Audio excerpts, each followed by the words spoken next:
Semenjak negara mencapai kemerdekaan pada 31 Ogos 1957, UMNO adalah parti yang mendominasi komposisi dalam pemerintahan negara di mana memenangi beberapa siri pilihan raya umum PRU dengan majoriti yang amat besar. Namun PRU ke-14, UMNO kehilangan sokongan daripada sebahagian besar rakyat Malaysia hingga gagal membentuk kerajaan. Manakala dalam PRU ke-15, UMNO sekali lagi ditolak rakyat walaupun berjaya membentuk kerajaan perpaduan. Walaupun tewas dalam pilihan raya, UMNO masih menjadi bualan masyarakat dan sering mendapat perhatian daripada pihak media. Ini kerana dianggarkan seramai 3.3 juta orang masih setia menjadi ahli UMNO dan sudah pasti kebanyakannya mahu melihat ke mana hala tuju parti selepas ini. Dengan beberapa perubahan yang telah dibuat oleh kepimpinan tertinggi parti, adakah UMNO akan terus kekal relevan dalam arena politik negara atau berdepan dengan kekalahan yang lebih teruk pada masa akan datang? Jadi, dalam video kali ini, kita akan melihat bagaimana UMNO menangani pelbagai isu yang terjadi dan adakah Parti Keramat Orang Melayu ini mampu terus bertahan dalam arena politik negara dalam masa akan datang. Teruskan menonton. Sejarah ringkas UMNO. Pertubuhan Kebangsaan Melayu Bersatu atau lebih dikenali sebagai UMNO adalah sebuah parti politik bertunjakan kaum Melayu yang telah bertapak di tanah Melayu semenjak tahun 1946. Parti ini dengan matlamat dan perjuangannya adalah untuk membela hak-hak orang Melayu telah melakar kemenangan besar dalam pilihan raya pertama yang diadakan pada tahun 1955. Kemenangan yang diperolehi ini juga adalah hasil kerjasama yang dibentuk di dalam Parti Perikatan yang ditunjangi UMNO dan disertai oleh MCA serta MIC. Hasil undian dalam pilihan raya pertama menyaksikan kemenangan UMNO 34 kerusi parlimen, MCA 15 kerusi parlimen dan MIC 2 kerusi parlimen. Kemenangan besar Parti Perikatan memberi keyakinan kepada penduduk tanah Melayu untuk mentadbir dan membentuk sebuah negara yang bebas daripada penjajahan. Maka pada 31 Ogos 1957, tanah Melayu diisytiharkan sebagai sebuah negara yang berdaulat dan merdeka. Presiden UMNO ketika itu, Tunku Abdul Rahman pula dipilih sebagai Perdana Menteri Malaysia yang pertama. Selepas itu, secara tradisi, mana-mana individu yang memegang jawatan Presiden UMNO akan dipilih menjadi Perdana Menteri. Puncak kegemilangan. UMNO suatu ketika dahulu pernah berada di puncak kegemilangan dengan menyaksikan parti ini mendapat kepercayaan yang kukuh di kerusi-kerusi parlimen yang majoritinya adalah pengundi-pengundi Melayu. Kemenangan besar UMNO turut dibantu oleh parti-parti bukan Melayu seperti MCA dan MIC melalui sebuah gabungan politik yang diberi nama Parti Perikatan. Parti Perikatan yang dianggotai 3 parti komponen iaitu UMNO, MCA dan MIC berjaya menguasai 2/3 kerusi parlimen pada PRU pertama dan PRU kedua dengan penyumbang kemenangan terbesar adalah daripada Parti UMNO. Kemenangan ini membolehkan Presiden UMNO ketika itu, Tunku Abdul Rahman mengekalkan jawatannya sebagai Perdana Menteri Malaysia. UMNO meneruskan rekod cemerlang dalam arena politik negara melalui Penubuhan Barisan Nasional (BN) iaitu sebuah gabungan parti politik yang menggantikan Parti Perikatan. UMNO diberi jumlah kerusi yang paling banyak untuk bertanding dalam pilihan raya memandangkan pengerusi BN sendiri adalah Presiden UMNO. BN berada di puncak kegemilangan dengan menguasai 2/3 kerusi parlimen pada PRU ke-4 sehingga PRU ke-11. Pilihan raya umum ke-11 yang diadakan pada tahun 2004 merupakan pencapaian terbaik buat BN apabila berjaya menguasai 198 daripada 219 kerusi parlimen yang dipertandingkan iaitu menguasai 90.4% kerusi parlimen Malaysia. UMNO sendiri melakar kemenangan bergaya apabila berjaya memenangi 109 kerusi parlimen jauh menewaskan parti-parti politik yang lain. UMNO berdepan cabaran. Setelah mencatat kemenangan besar dalam beberapa siri pilihan raya umum, akhirnya pada PRU ke-12, BN tidak lagi mampu menguasai 2/3 kerusi parlimen. Malah, PRU tersebut yang diadakan pada tahun 2008 merupakan permulaan kepada kemerosotan prestasi BN dan UMNO sendiri berdepan dengan tekanan daripada pelbagai pihak. UMNO pernah mencuba untuk menarik semula sokongan orang-orang Melayu dengan melakukan penstrukturan semula kepimpinan tertinggi parti. Bekas Presiden UMNO dan juga Perdana Menteri Malaysia kelima, Tun Abdullah Ahmad Badawi, berundur daripada jawatannya pada 3 April 2009 dan memberi laluan kepada Datuk Seri Najib Razak untuk memimpin parti dan negara. Namun, pelantikan beliau sebagai Perdana Menteri dan juga Presiden UMNO yang baru tidak memberi banyak kesan kepada UMNO dan pada PRU ke-13, BN sekali lagi gagal menguasai 2/3 majoriti kerusi di Parlimen. Selepas berakhirnya PRU ke-13, beberapa pemimpin tertinggi termasuk Presiden UMNO, Datuk Seri Najib Razak berdepan dengan pertuduhan dan skandal Satu Malaysia Development Berhad 1MDB. Skandal ini juga telah membawa kepada pemecatan beberapa pemimpin tertinggi negara, termasuklah Tan Sri Muhyiddin Yassin yang ketika itu menjawat jawatan Timbalan Presiden UMNO merangkap Timbalan Perdana Menteri Malaysia.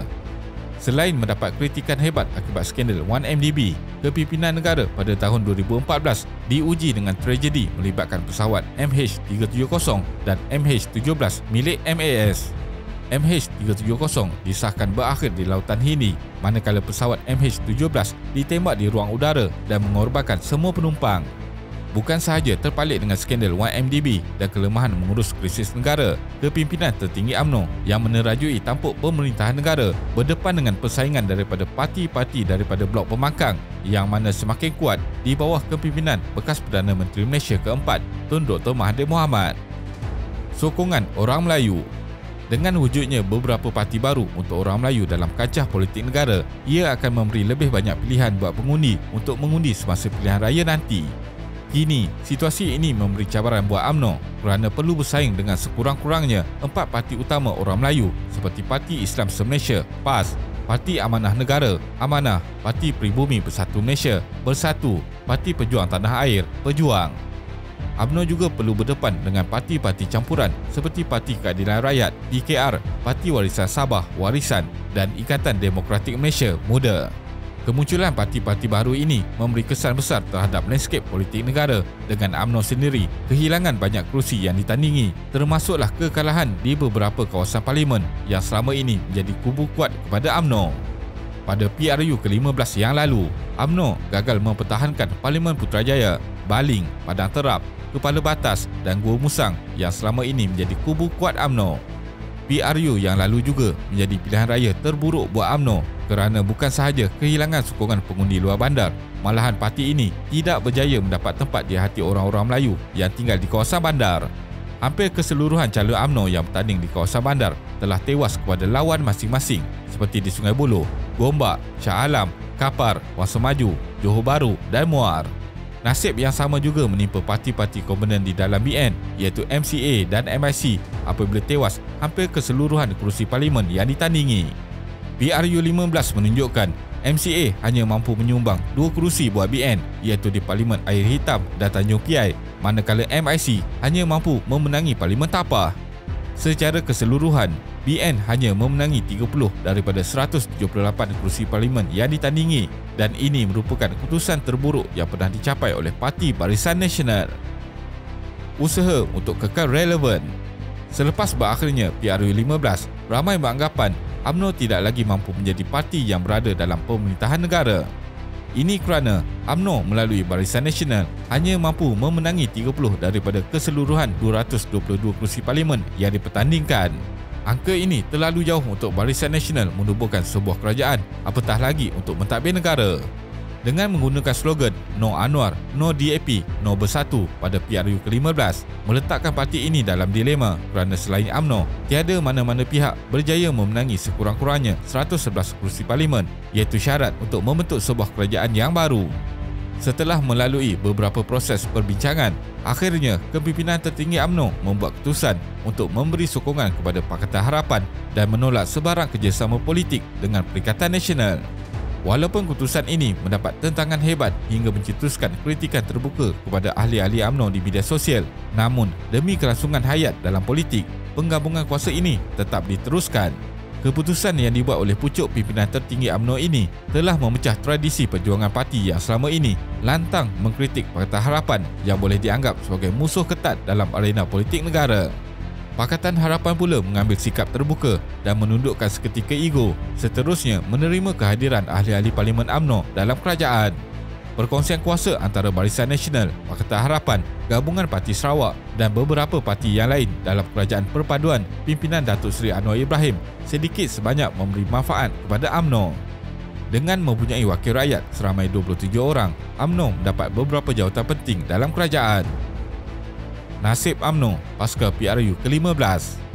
Keadaan UMNO kini dilihat masih terumbang-ambing dan kepimpinan tertinggi parti ketika ini dilihat sedang bergelut dengan pelbagai isu yang menghantui parti. kepimpinan UMNO ketika ini sedang cuba membuat pembersihan dalaman parti dengan memecat serta menggantung beberapa ahli yang dikatakan terlalu lantang mengkritik kepimpinan parti. Antara individu yang dipecat ialah Tan Sri Anwar Musa, Khairi Jamaluddin dan Tan Sri Noh Omar. Tan Sri Anwar Musa dipecat keahliannya pada Disember 2022, manakala Khairi Jamaluddin dan Tan Sri Noh Omar dipecat pada Januari 2023. Beberapa individu penting dalam UMNO turut digantung hak-hak keahliannya dalam parti selama 6 tahun. Pemecatan dan penggantungan keahlian terhadap beberapa individu ini setidak-tidaknya akan memberi amaran kepada ahli-ahli UMNO yang lain supaya lebih setia kepada parti. Namun dari sudut berbeza, tindakan tata tertib ini memberi gambaran negatif kepada parti kerana individu-individu yang dikenakan tindakan ini adalah mereka yang berpengaruh dan sudah lama berada di dalam parti. Sokongan terhadap UMNO dikuatiri akan semakin merosot dan pengundi-pengundi Melayu akan semakin menjauhkan diri daripada UMNO. UMNO sebelum ini pernah melakukan perkara yang sama terhadap Tan Sri Muhyiddin Yassin, Datuk Seri Mukhlis Mahathir dan Datuk Seri Syafiee Apdal pada tahun 2015. Pemecatan yang dibuat terhadap ketiga-tiga bekas pemimpin tertinggi UMNO ini bukan sahaja menyebabkan sokongan pengundi terhadap UMNO menjadi merosot, malah menyaksikan UMNO tewas dalam PRU ke-14. Mengambil kira dengan apa yang terjadi pada tahun 2015 dahulu, UMNO seharusnya lebih berhati-hati dalam membuat sebarang keputusan kerana ia akan memberi kesan jangka panjang kepada parti. Selain itu, pendakwaan yang melibatkan Presiden UMNO sekarang, Datuk Seri Zahid Hamidi, di mana sedang menghadapi pertuduhan melibatkan pecah amanah dan pengubahan wang haram, secara jelas menjejaskan imej parti ini. Kesimpulannya, masa depan UMNO dilihat penuh dengan cabaran yang akan datang dari dalam dan luar parti. Perkongsian kuasa bersama Pakatan Harapan ketika ini memberi sedikit kelegaan jangka pendek, namun kepimpinan tertinggi UMNO dilihat telah merangka strategi baru untuk memulihkan semula sokongan masyarakat terhadap parti. Terima kasih kerana menonton dan jangan lupa subscribe. Jumpa lagi.